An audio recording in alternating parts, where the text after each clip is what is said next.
అన్నయ్య, వదిన నన్ను ఎంత మాట అన్నదో విన్నావా? మధు, ఈ వదిన నిన్ను కఠినంగా శాసించిందంటే అది నీ శ్రేయస్సు కోసమే బాబు. మీరిద్దరూ కలిసి ఎక్కడన్నా సుఖంగా ఉంటే మాకు అదే 10,000. మా దేవుళ్ళు మీకు ఎప్పుడు ఉన్నాయి బాబు.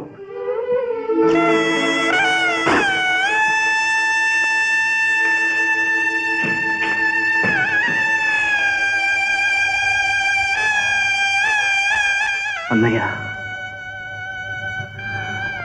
అంతస్తులు మారినప్పుడు పరిస్థితులు తెలియకుండానే తన వాళ్ళ నుంచి దూరంగా తోసివేయడం సహజం. నువ్వైనా అంతే తమ్ముడు, అంతే.